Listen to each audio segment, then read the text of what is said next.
Merci à tous. Je coupe le volume. On va reprendre notre deuxième partie du forum. Cette deuxième partie, on va essentiellement discuter sur le développement des infrastructures Internet sécurisées. Et pour le faire, on a comme orateur M. Brice Abba d'Afrenic et comme modérateur votre humble serviteur. Dans un contexte de défi majeur de la cybercriminalité, la faiblesse et de la robustesse de nos infrastructures, la question aujourd'hui, c'est quelle orientation optimisée pouvons-nous avoir pour un bon développement des infrastructures dans un monde qui est de plus en plus digitalisé et les questions de souveraineté se posent de manière accrue. Sans plus tarder, on va donner la parole à Brice pour son exposé. Merci. Recording in progress. Ah oui, pour qu'on puisse. Sinon, tu coupes et que tu passes. Ouais, c'est ce que je voulais faire en fait. Bonjour à tous. Je pense que c'est. Alors, je vais parler un peu des initiatives d'Afrenic pour contribuer à la sécurisation d'Internet en Afrique et au-delà.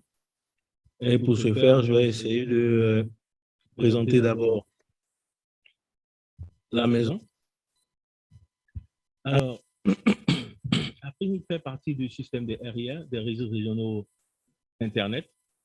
Donc, il en existe 5 de par le monde. Nous avons, pour la région Europe, nous avons RIPE-NCC.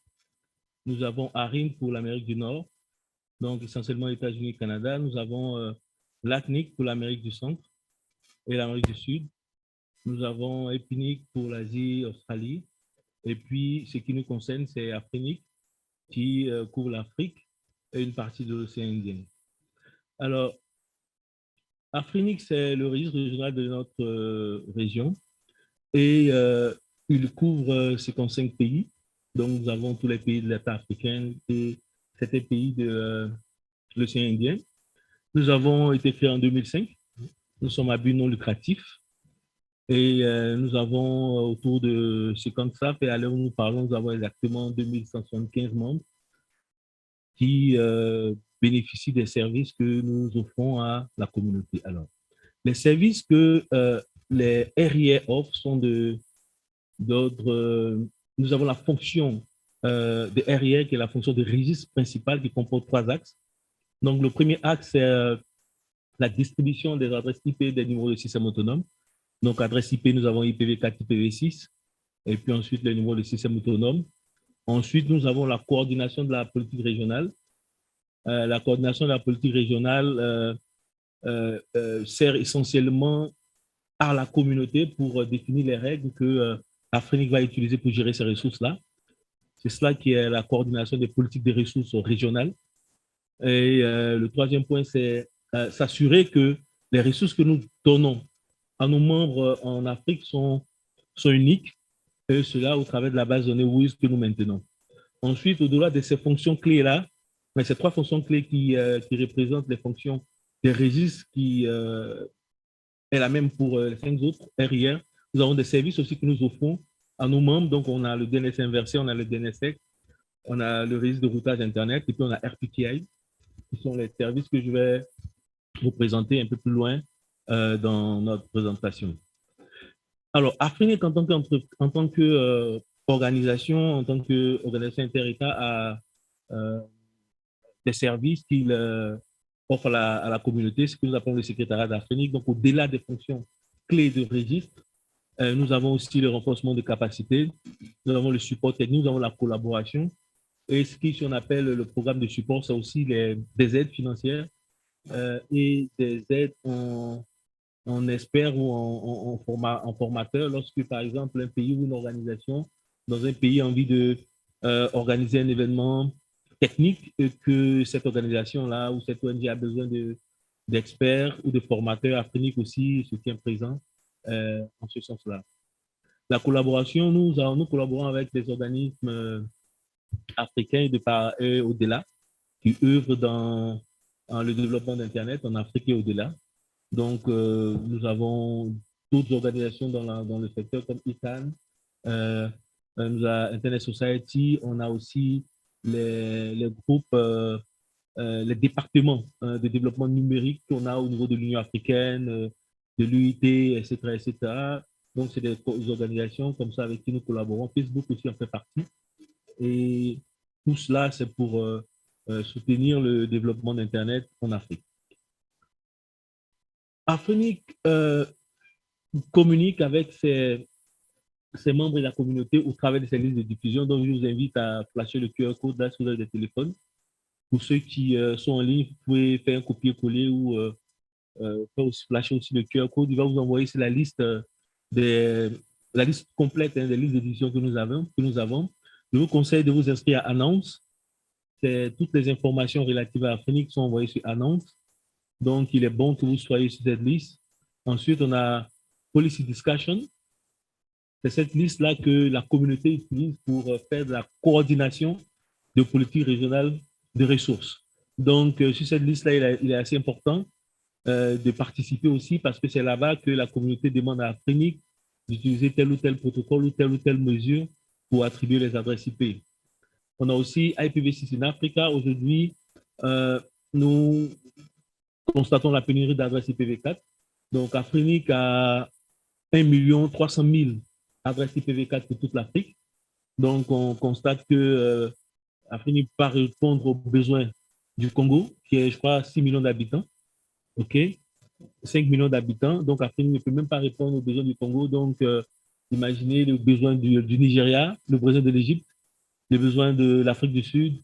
Donc, c'est pour dire que IPv6, aujourd'hui, c'est une obligation. Aujourd'hui, nous sommes obligés d'aller à IPv6 si nous voulons continuer à développer Internet et à connecter des réseaux. Nous avons une liste aussi africaine. Et puis, Community Discourse, qui est une liste aussi assez importante. Alors, africaine, on parle un peu de tout ce qui est gouvernance de l'Internet sur cette liste. OK? Donc, c'est intéressant aussi que vous vous inscriviez. Nous avons Community Discourse, qui est un peu une discussion ouverte sur tous les problèmes qui touchent Internet. Donc, je vous encourage aussi à vous inscrire et à participer aux discussions. Alors, la dernière liste, c'est une liste que j'ai mis en rouge parce que c'est une liste fermée, réservée aux membres de ressources d'Afrinic, aux membres de ressources, aux membres inscrits et puis aux membres associés d'Afrinic. Donc, c'est une liste qui est fermée. Et lorsque vous êtes membre, vous avez la possibilité de vous inscrire sur cette liste-là.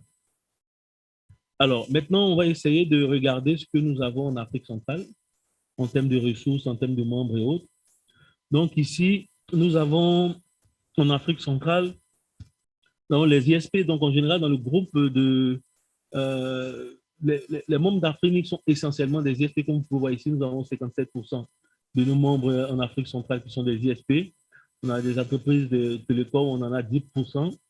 Les banques, comme vous pouvez voir, on en a 4%, et puis les autres. Donc, dans les autres, vous avez des universités, vous avez des régulateurs, vous avez voilà, tout ce qui est entreprise qui est membre d'Afrique. Alors, ce qui est important de savoir aussi, c'est que il faut devenir membre d'Afrique, il faut être d'abord une organisation. Donc, une personnalité physique ne peut pas devenir membre d'Afrique.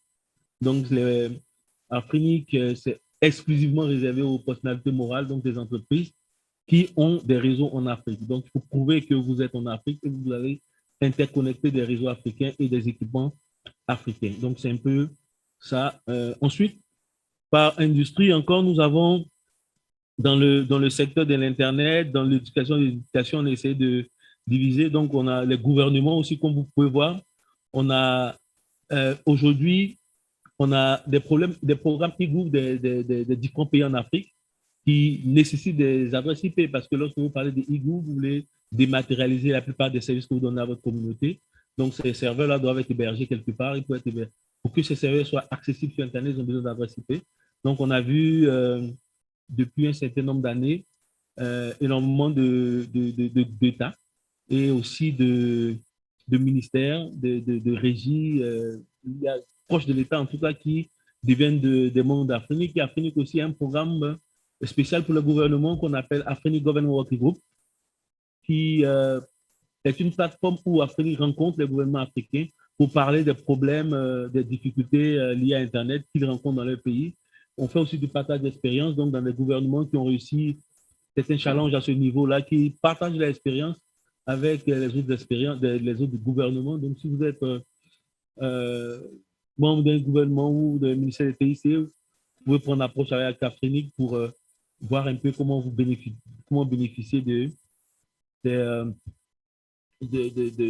avantages de ce groupe-là. Alors ici, nous avons encore des statistiques en Afrique du Centre. Donc, on a un peu de tailles d'adresses qu'on a attribuées. Donc, le plus gros, on a attribué le plus des slash 22 dans la région. Donc, on a attribué plus de slash 22. Ça, c'est ce qui concerne IPv4. Donc, on a quelques rares opérateurs qui ont eu de gros blocs au niveau de l'Afrique centrale. Donc, ils sont allés jusqu'à un slash 19 qui, dans d'autres régions, on a des blocs un peu plus impressionnants. Mais en Afrique du Centre, le plus gros bloc Afrinic attribué, c'est le slash 19. Alors, pour IPv6, on a Afrinic a attribué 61/32 dans la région. OK? Et vous pouvez voir un peu par industrie. Donc, vous voyez que les tiers 3, les fournisseurs d'accès Internet, représentent la grande majorité des entreprises qui ont bénéficié de ces slash 32-là. Alors, ce qui est important de savoir aussi, c'est qu'Afrinic, pour l'instant, ne facture pas les blocs d'adresse IPv6 qu'Afrinic attribue et alloue à ses membres. Donc, lorsque vous êtes membre d'Afrinic et vous avez des blocs d'adresse IPv4, à l'issue de votre plan d'adressage IPv6, Afrinic vous donne le bloc d'adresse IPv6 auquel vous avez besoin. Voilà. Au niveau des nombres de réseaux, alors en Afrique du Centre, nous avons 111 nouveaux systèmes autonomes. Donc, on a aussi fait la répartition. Et comme j'ai dit, hein, les ISP sont le secteur. Hein, c'est le type de membres qui est de plus en plus présent au niveau d'Afrique. Donc, comme vous pouvez voir ici aussi, on a près de 50% des numéros de systèmes autonomes qui ont été attribués aux ISP. Hein. Ensuite, on a des secteurs, on a du hosting, on a les régulateurs. Donc, vous pouvez voir aussi que, comme j'ai dit tantôt, donc les gouvernements, les régulateurs aujourd'hui, on a de plus en plus de pays qui s'intéressent au e-service, l'e-gouvernance. Donc, vous voyez ici qu'en fait, il y a des gouvernements, il y a les régulateurs. En général, les régulateurs prennent des adresses pour leur gouvernement. Il y a des ministères aussi dans certains pays qui ont pris des blocs d'adresses aussi pour les services. Alors,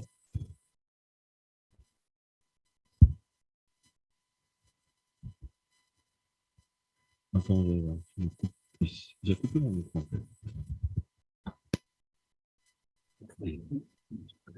Est-ce que, essaie de voir si c'est bon. Mais comme je suis connecté sur Zoom aussi. Essaie avec ton mic. Est-ce que vous m'entendez? Vous pouvez répondre, faire des messages dans le chat? Ah, d'accord. Ah oui, pour les interprètes. Okay. Ah, ouais.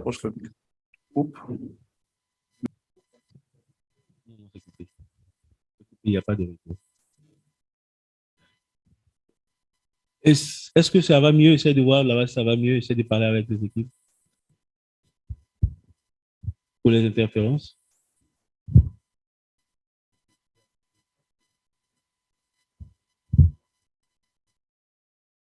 Ouais, il faut couper.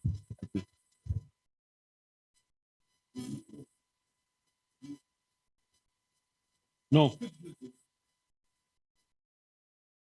Bon. Et est-ce que ça va mieux? Côté interférence? OK. Alors, maintenant, toujours encore au thème des statistiques en Afrique du Centre, nous avons le nombre de points d'échange Internet. Nous avons 8 points d'échange Internet en Afrique du Centre. Nous avons 82 peers qui sont connectés autour de ces points d'échange-là. 82 peers, c'est pas mauvais. Et puis, on a plus de 2000 peering qui existent au niveau de ces différents points d'échange-là que j'ai cités. Alors, ce matin, je parlais un peu des avantages liés à l'utilisation des points d'échange Internet. Donc, nous avons déjà la réduction sur les frais de mission et des adhésions que certains ISP ont mis en place. Et puis aussi, j'avais parlé ce matin aussi de la réduction quand même des coûts aussi d'Internet au niveau de l'international, parce que le transit international est réduit. Et puis, comme c'est un nœud local, alors les différents acteurs peuvent se réunir et définir des politiques qui vont vraiment en corrélation avec les réalités qu'ils ont. Donc, ils permettent de développer des politiques qui les aident le mieux plutôt que d'utiliser les politiques qui sont appliquées au niveau de l'international. Donc, ici, on a mis quelques avantages qui sont liés aux IXP. Et aussi, pour ceux qui aimeraient aller déployer aussi un point d'échange Internet, il faut que se rapproche de l'équipe. Il y a des initiatives en la matière un peu avec les organisations, les EFTA et autres organisations qui travaillent dans le secteur Internet en Afrique. Maintenant, nous allons aborder l'avant-dernier volet qui est la sécurité du routage. Donc, nous comprenons que à la base, les échanges sur Internet n'étaient pas sécurisés parce que initialement, c'était pas un projet dont les créateurs auraient espéré avoir une certaine taille et cet impact-là d'aujourd'hui. Donc, initialement, les échanges n'étaient pas sécurisés et aujourd'hui, vu son usage, il y a eu un intérêt. It seems like there is, again, interference. English channel. It's not, I don't know how I can do it.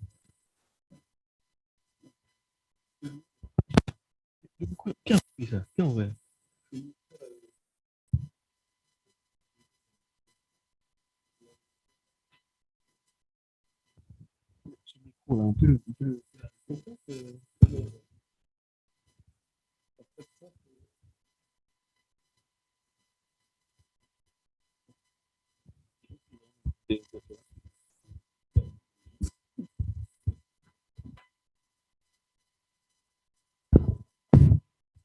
OK.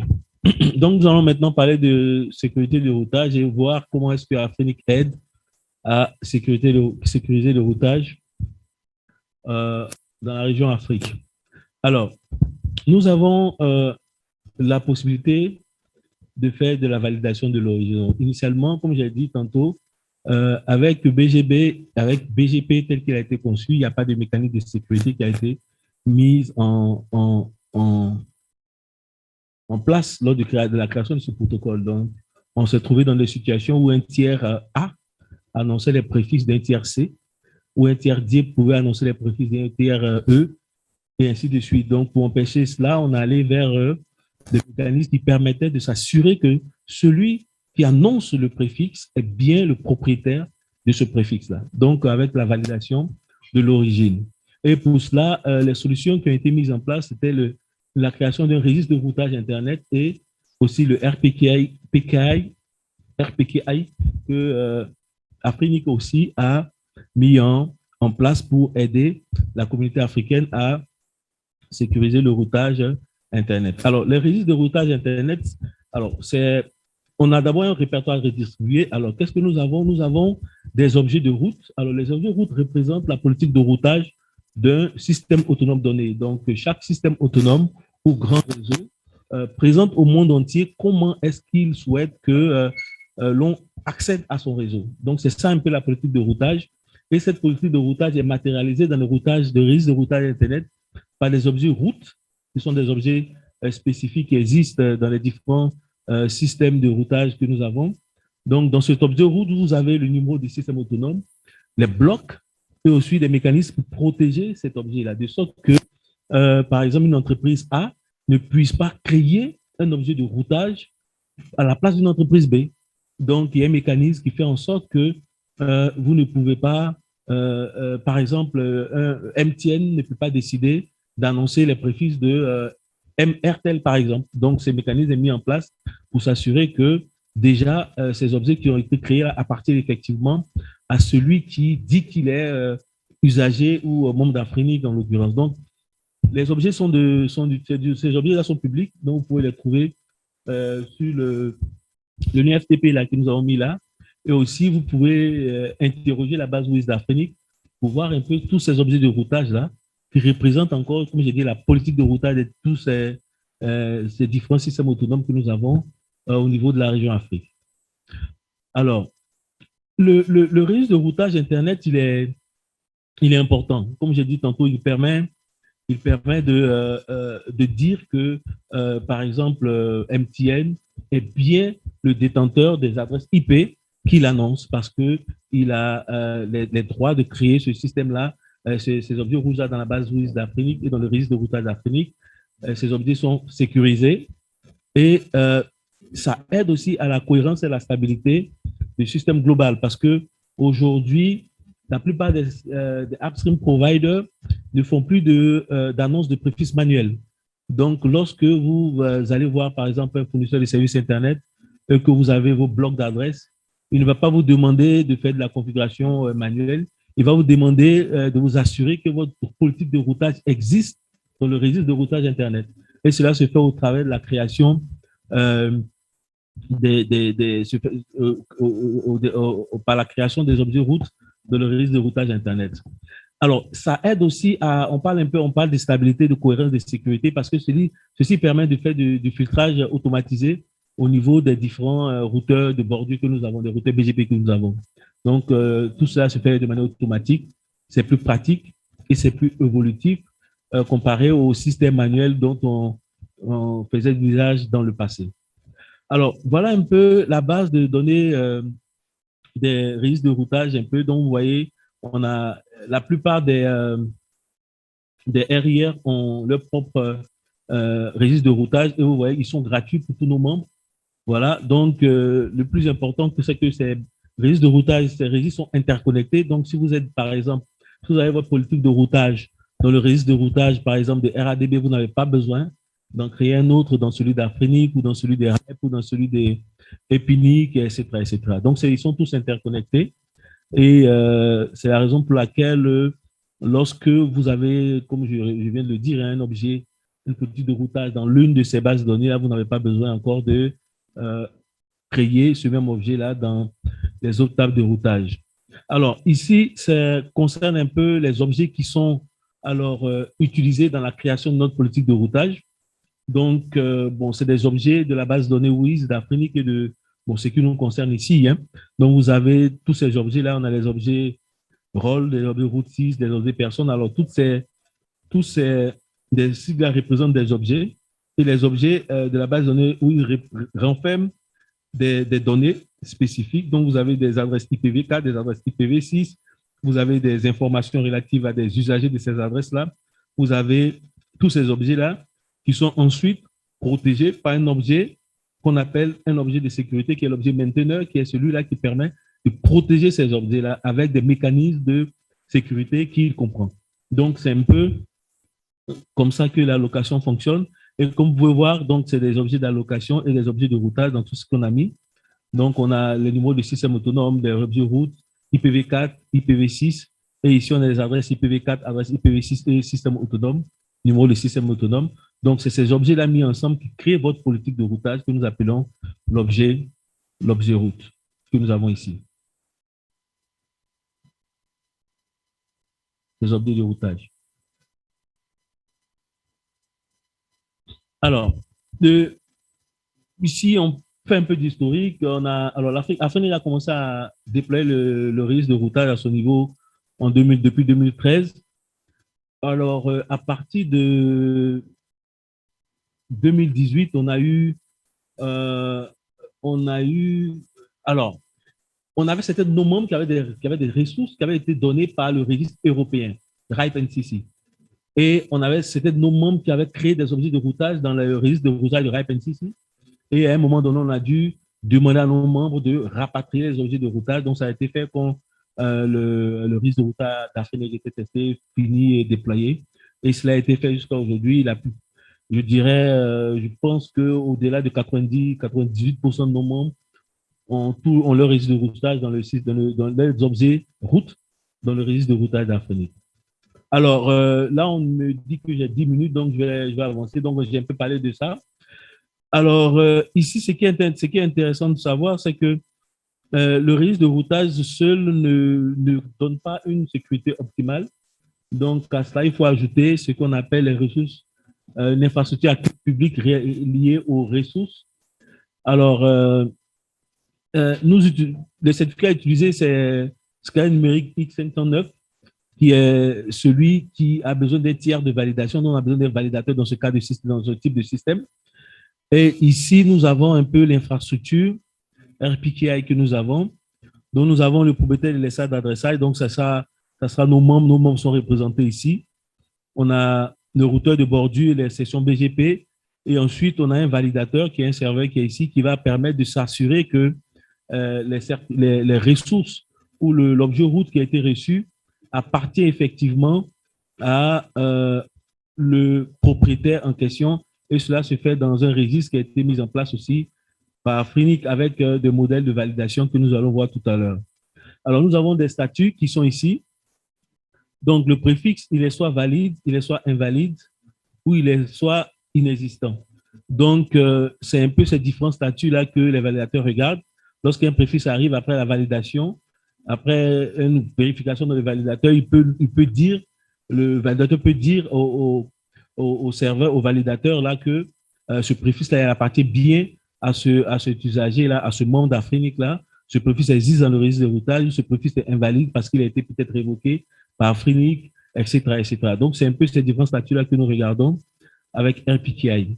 Alors, au niveau de l'adoption, nous avons au total plus de 100 000 objets qui ont été créés. Donc, au niveau de IRR, il y a une bonne adoption. On a plus de 100 000 objets, ça nous fait un peu plus de 70% de nos membres qui ont été créés. Alors, pour ceux qui sont intéressés, il y a cette adresse-là qui peut être utilisée, irr@afrinic.net pour ceux qui sont intéressés, ceux qui veulent avoir de l'aide dans le déploiement, dans la création de la politique de routage au niveau du risque de routage d'Afrique. Au niveau de RPKI, on a alors, RPKI, comme je l'ai dit tantôt, est basé sur la génération des certificats. L'idée, c'est d'associer à nos préfixes un certificat. Et pour le faire, puisque Afrinic est celui qui délivre ces certificats, vous avez besoin d'avoir un certificat qu'on appelle le BPKI, qui est un certificat qui est délivré par Afrinic. Donc, c'est lorsque vous avez ce certificat que vous pouvez l'utiliser maintenant pour signer vos routes. Donc, on a les routes, on a un peu plus de 3000 routes qui ont été créées pour l'instant avec RPKI. Et puis, ces informations-là sont possibles. On peut utiliser le portail pour nos membres.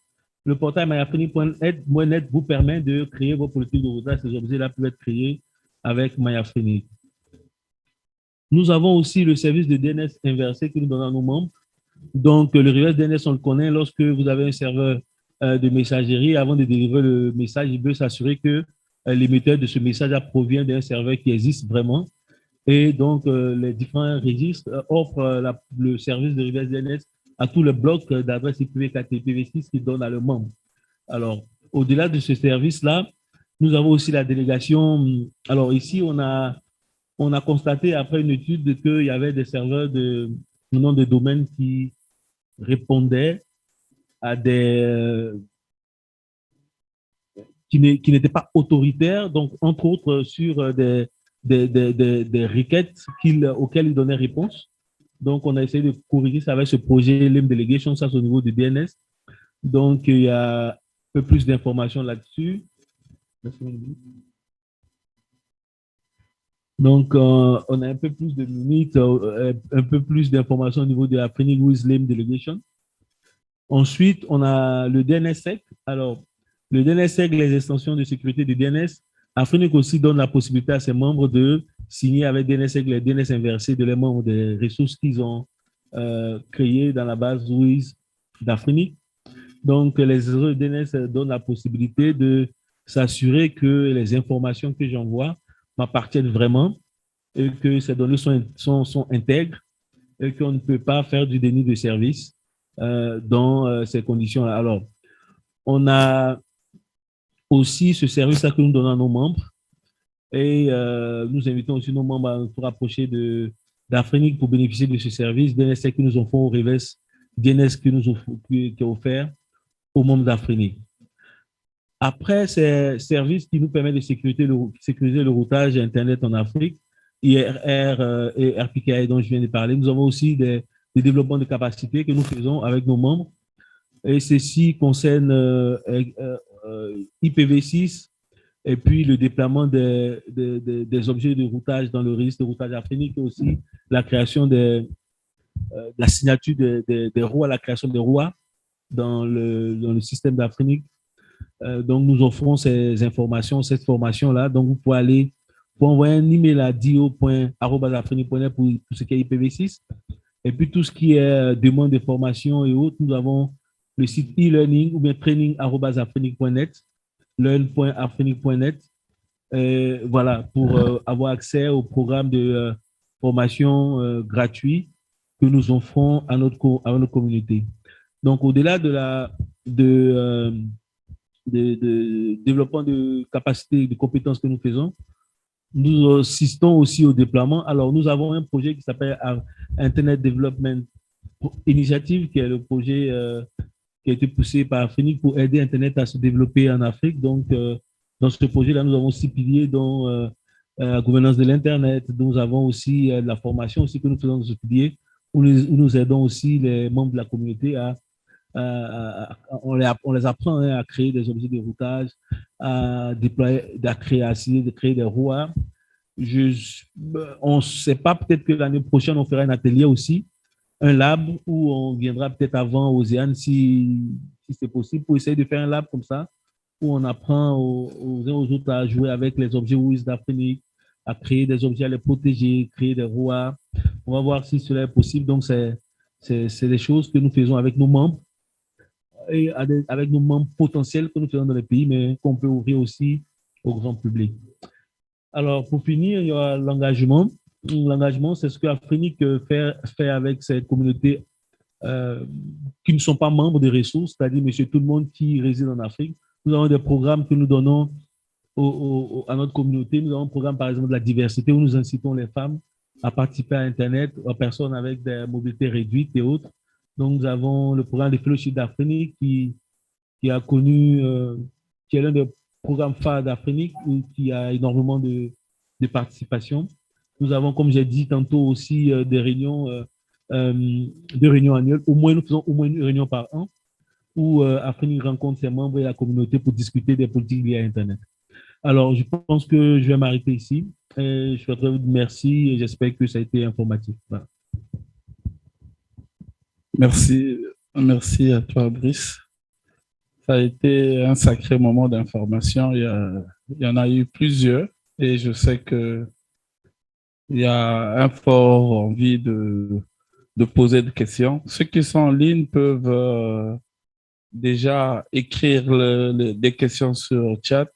On va demander à un second participant de faire sa présentation. Il s'agit de Yazid pour ICANN.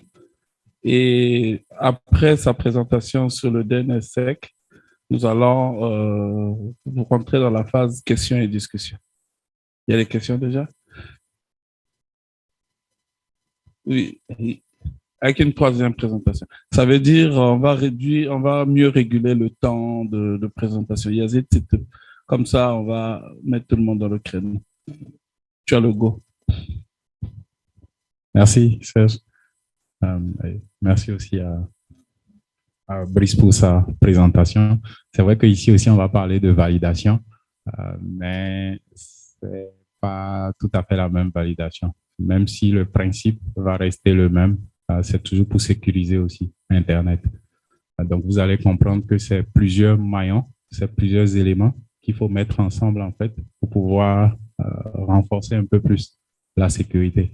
Un peu comme dans le réseau local aussi, avant on parlait il faut segmenter le réseau, il faut faire les VLAN, etc., etc. Et puis après on dit il faut vérifier au niveau du serveur, est-ce que les ports qui ne sont pas utilisés sont fermés, etc. Après on vous dit il faut mettre des firewalls, ainsi de suite, ainsi de suite. Ouais. Donc ici on va parler aujourd'hui de validation DNSSEC, mais un peu comme Brice a fait. Je vais rapidement présenter ICANN, même si je n'avais pas prévu de slide pour ça. Donc, ICANN est un sigle, en fait, qui signifie Internet Corporation for Assigned Name and Numbers. Donc, c'est une organisation qui est basée à Los Angeles, mais qui a pour vocation, en fait, de travailler à coordonner la gestion de ce que nous appelons les identifiants uniques de l'Internet. Donc, entre autres, les adresses IP, les noms de domaine, les numéros de port, de protocole pour ceux qui sont les administrateurs système ici, les numéros de système autonomes aussi dont Brice avait parlé tantôt, par exemple. Donc, nous, à travers une fonction qu'on appelle la fonction IANA, on fait donc cette allocation de de certains de ces identifiants aux registres Internet régionaux qui, eux, ont maintenant toute la mission de pouvoir gérer l'espace d'adressage et de faire l'attribution, l'assignation aux différentes parties prenantes dans leur région. Nous, on coordonne également les politiques qui permettent de gérer ces ressources-là. Donc, c'est à peu près ce que nous faisons. Et moi, je m'occupe de ce que nous appelons l'engagement technique dans la région Afrique et Moyen-Orient.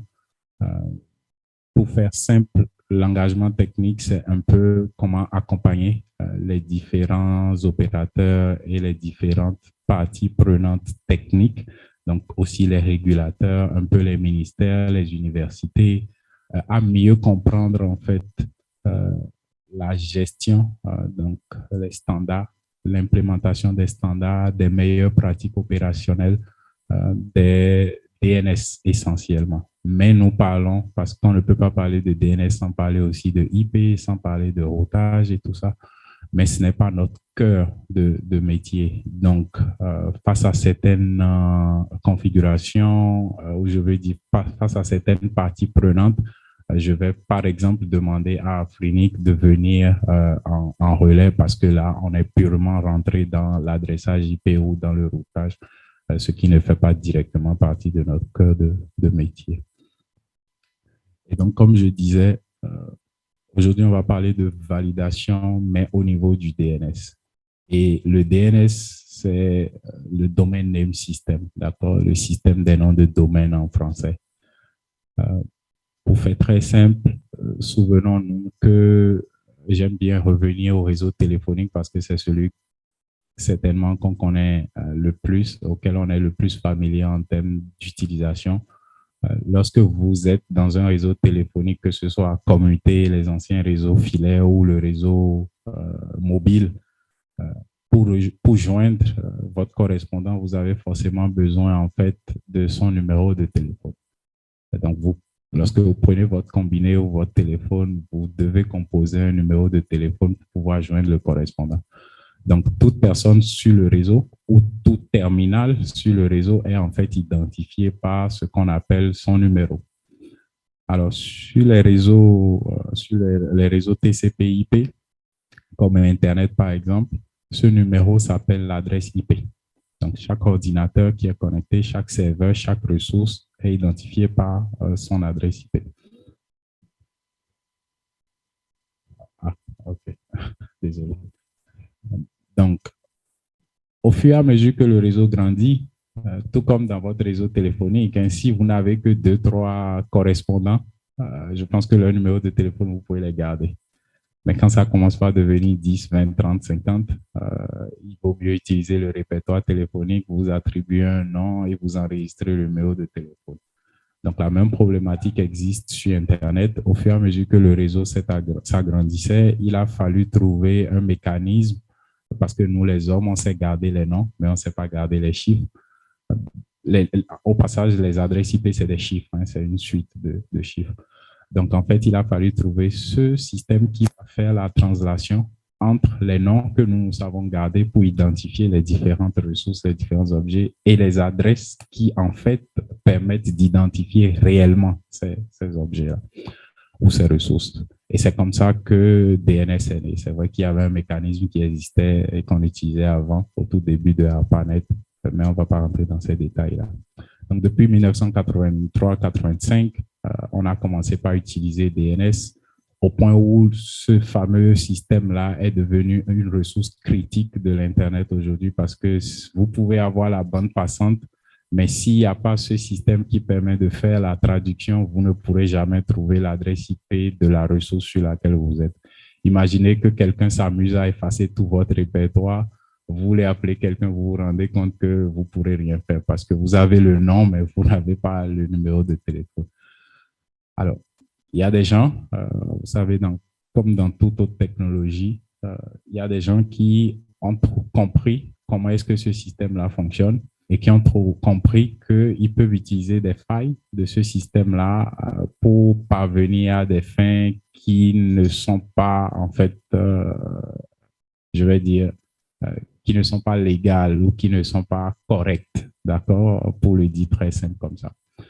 Donc, on va parler des abus du système. Donc, il y a des petits malins qui vont en fait piéger des utilisateurs, on va dire ça très simplement comme ça. Ils vont les rediriger vers de fausses destinations.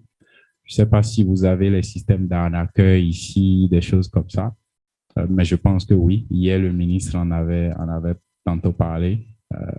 Donc, ils vont utiliser un certain nombre de techniques pour, par exemple, cloner des sites web et vous faire croire que vous êtes sur le site web de la banque ou le site web de, bref, là où vous devez faire le paiement.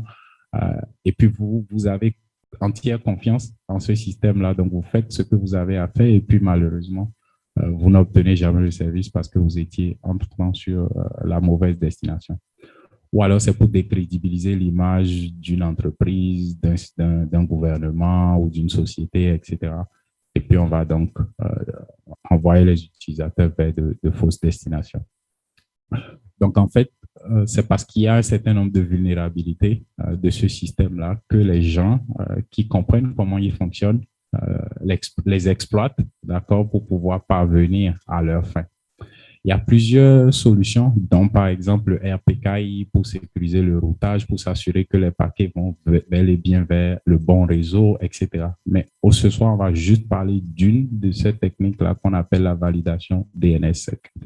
Donc, DNSSEC est en fait un protocole ou une framework, d'accord, qui va se baser sur la cryptographie asymétrique. Donc, quand on parle de cryptographie asymétrique, c'est qu'on va utiliser une paire de clés privées et publiques. Donc là, il y a la notion de garder secrète la clé privée qu'on va utiliser en fait pour apposer des signatures, d'accord, sur les ressources DNS. Donc, chaque fois que quelqu'un vient demander une ressource DNS, s'il y a une signature, la signature va également être fournie. Et ça fait que celui qui utilise, qu'on appelle généralement le resolver récursif, c'est lui qui est chargé dans le réseau. Généralement, il est chez les fournisseurs d'accès Internet, mais vous connaissez aussi d'autres resolvers récursifs comme le 4x8 ou le 4x9 ou le 4x1 que vous utilisez le plus souvent. Mais les fournisseurs d'accès Internet, donc ici on est au Congo, que vous soyez chez MTN ou que vous soyez chez Congo Télécom, je ne fais pas de publicité pour un opérateur ou pour un autre, mais généralement chacun de ces opérateurs-là aura son propre resolver récursif. De la même manière, si vous êtes en entreprise aussi, vous pouvez décider de déployer vos propres resolvers récursifs. Même à la maison, en fait, dans vos box Internet, généralement, il y a des resolvers récursifs qui tournent dessus. Donc, en fait, c'est ces resolvers-là qui vont interroger ce qu'on appelle les serveurs autoritatifs qui ont les réponses pour les différents domaines. Donc, si je cherche un www.facebook.com, je vais aller vers les serveurs de Facebook pour demander l'adresse IP du site web. Si je veux Osian.cg, je vais aller vers les serveurs de Osian.cg, ainsi de suite. Donc, c'est ces resolvers récursifs qui, eux, sont chargés d'aller interroger les domaines qui, chaque fois, vont demander, en fait, écoute, j'ai besoin des signatures aussi. Donc, ne me donne pas juste l'adresse IP, donne-moi les signatures aussi parce que je vais contrôler cette signature-là. C'est ça qu'on appelle la validation DNSSEC. Mais pour qu'on fasse cette validation, il faut que le domaine soit préalablement signé. S'il n'est pas signé, il n'y a pas de contrôle à faire. Je ne sais pas si sur vos billets de banque, il y a des gens des petits malins qui essaient aussi de pirater en fait les billets de banque et de créer des billets de banque falsifiés.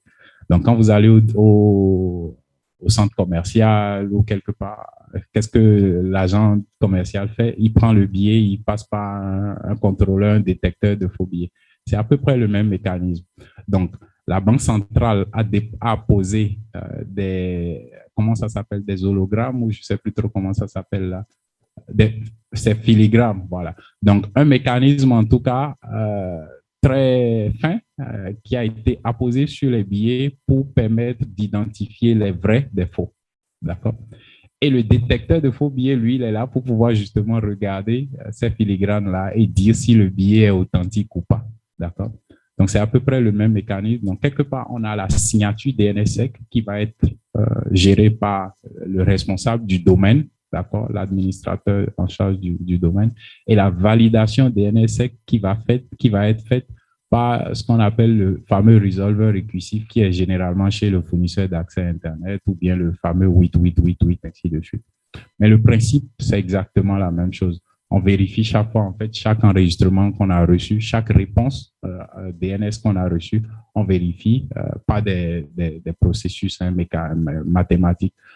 Sans rentrer dans les détails, on avait parlé de signature avec la clé publique, la clé privée, pardon. Donc, le resolver va utiliser la clé publique cette fois-ci pour pouvoir, en fait, vérifier si les hashes correspondent, ainsi de suite, ainsi de suite. Donc, attention, il y a deux opérations à faire. Signer le domaine et activer la validation DNS pour faire le contrôle. C'est un peu le gendarme qui doit vérifier, en fait, les pièces d'identité à l'entrée, ainsi de suite, ainsi de suite.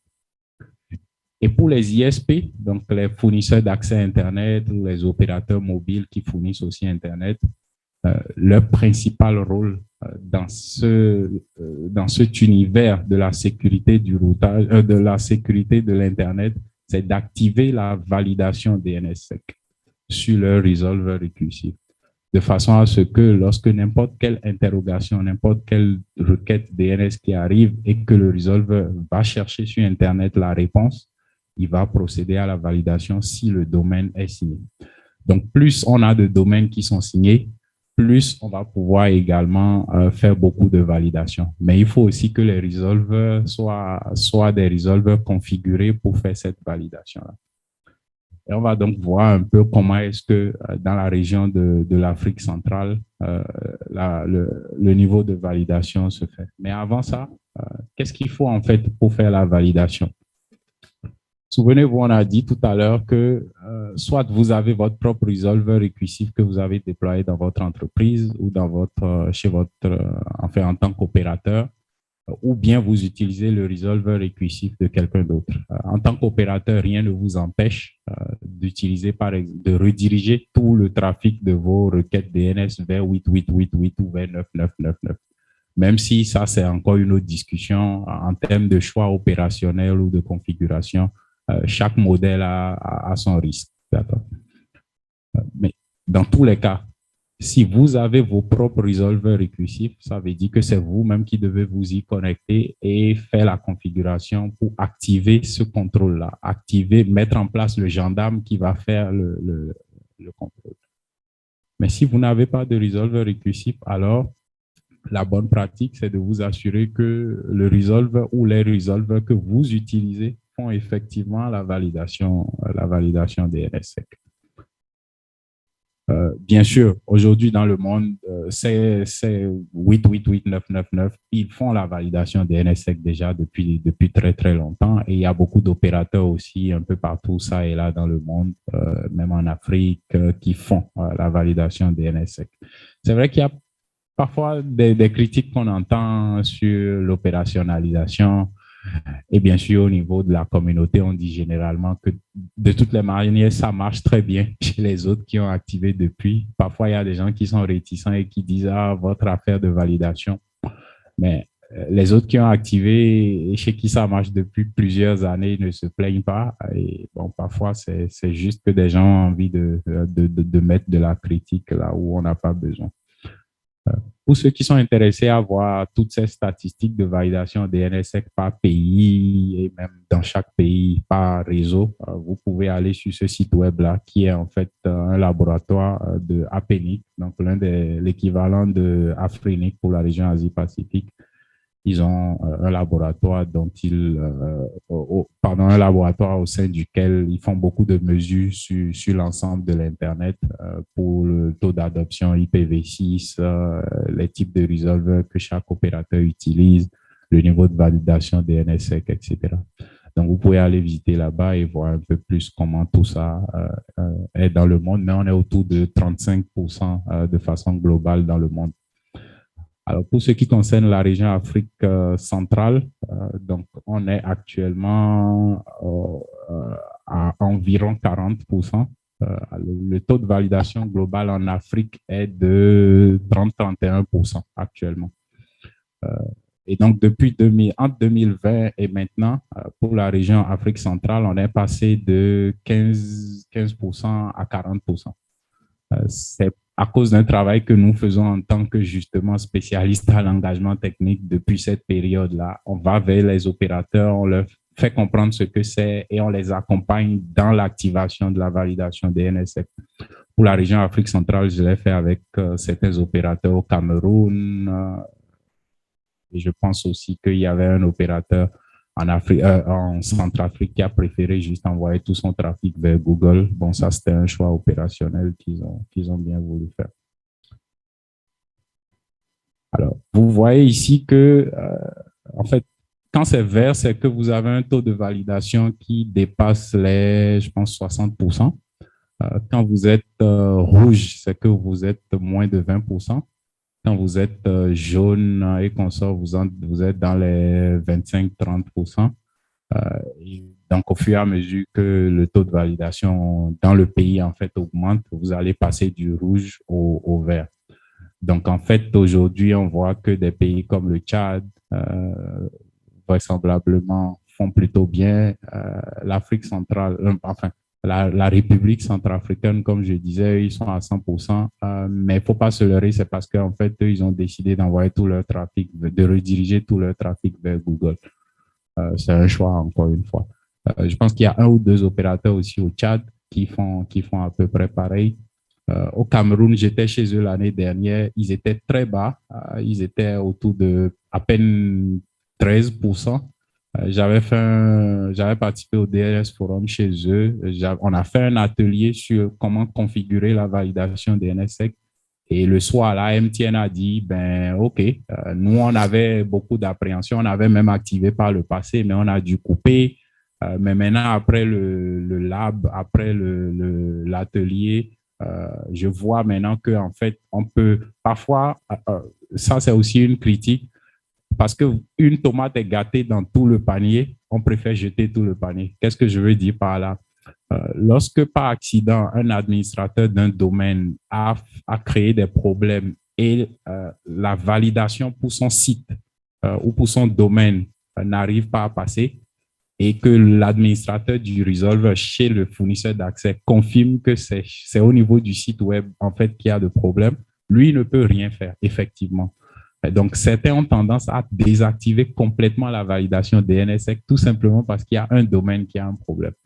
Donc, pendant le workshop, on a fait, ils ont testé, ils ont vu que ça marchait, que OK. Et ils m'ont même raconté l'histoire que c'est parce qu'il y avait beaucoup de pression du service commercial, il y avait certains sites qui ne marchaient pas, mais chez le concurrent, ça marchait bien. Donc, on a vu comment il fallait faire, ils ont fait et ça marchait. Donc, le soir, ils sont allés activer, ils ne m'ont même pas dit. C'est le lendemain matin qu'ils sont revenus et qu'ils m'ont dit, est-ce qu'on peut vérifier sur le site web? Et puis, on avait vu ça avec Grimpé. Orange aussi, on les avait contactés, ils avaient fait. Et puis après, ils ont fait seulement sur, je pense qu'ils avaient 3 resolvers, ils ont fait sur les 3. Après, ils ont, pour des raisons opérationnelles, je pense qu'ils voulaient faire une migration, je ne sais plus. Ils ont désactivé sur un, mais ils n'ont plus remis. Je les ai relancés, mais ils n'ont pas remis. Sinon, on était vraiment assez haut aussi pour le Cameroun. Donc, le Congo, ce serait bien qu'on puisse aussi travailler avec les opérateurs du Congo pour améliorer le taux de validation actuel qui est de 40%. On peut aller jusqu'à 90, 98, 99%. Vous avez vos propres resolvers, je pense que j'ai vu sur la plupart des opérateurs. Mais il y a des pays comme la Guinée équatoriale, le Gabon, où il y a beaucoup de travail à faire là également pour améliorer les choses. Et donc là, c'est une répartition en fait par opérateur et par pays. Donc pour ce qui concerne le Congo, vous voyez que MTN est à 22%. L'année dernière, je les avais vus ici même à Osiane. Je leur ai fait plusieurs mails par la suite quand je suis rentré, mais jamais ils n'ont répondu. Congo Télécom est celui qui fait bien aujourd'hui, à 86% quand même.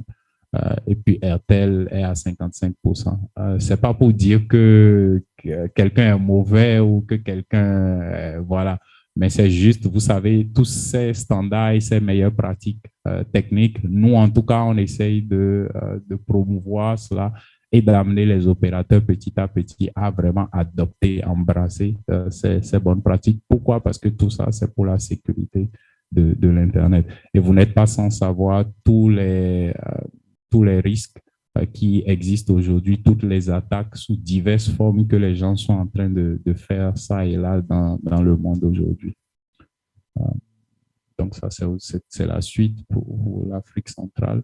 Alors, comment est-ce que nous, en tant que ICANN et plus précisément le département de l'engagement technique, peuvent accompagner, comme je l'ai dit, c'est d'abord des formations, c'est des formations aussi bien théoriques que pratiques. On vous donne des machines virtuelles, vous faites des labs, vous pratiquez, donc on met la main dans le cambouis. On peut accompagner également en termes de recommandations, de bonnes pratiques, mais on va généralement pas vous dire c'est comme ceci qu'il faut faire, c'est comme cela qu'il faut faire. On ne vous impose rien. On vous présente le tableau et on vous dit qu'est-ce qui devrait être en termes de recommandations. Et puis, bien sûr, on peut travailler avec vous sur vos bancs d'essai ou même sur vos configurations directes, mais on ne va pas vous demander un compte pour se connecter à vos systèmes et configurer à votre place. Ça, on ne le fait pas. Et comme je l'ai dit, on a déjà travaillé avec pas mal d'opérateurs dans pas mal de pays dans la région. Les tout derniers avec qui j'ai travaillé, je pense que c'était Orange Maroc il y a quelques mois. On a fait sur 12 resolvers, ils ont tout configuré, ça marchait très bien et ils étaient plutôt contents. Donc, c'est petit à petit comme ça. Il y a 3 ans, donc je disais 2020, quand je prenais service, on était à 23% en Afrique. On est à 31% de taux de validation aujourd'hui. Et il n'y a pas de raison qu'on s'arrête là. Il n'y a pas de raison qu'on ne puisse pas atteindre les 40-45% qu'il y a en Europe ou ailleurs. Je pense qu'on peut même faire beaucoup plus. Mais je ne peux pas faire ça tout seul. Je ne peux pas rester de chez moi et faire ça. Ce n'est qu'en collaborant avec les différents opérateurs dans divers pays qu'on pourra faire ça. À vous également de nous accompagner, de nous aider à contacter ces différents opérateurs-là pour que ce soit une réalité, aussi bien pour la validation des NSEC que pour RPKI et pour beaucoup d'autres technologies également. Merci beaucoup et je vais retourner la parole au modérateur. Merci. Merci Yazid, même si tu me dois 4 minutes. Merci pour la présentation sur le DNSSEC. On va passer au dernier intervenant qui va nous parler du MANERS, mais en faisant un focus spécifique sur la sécurité côté BGP. JB, tu as la parole.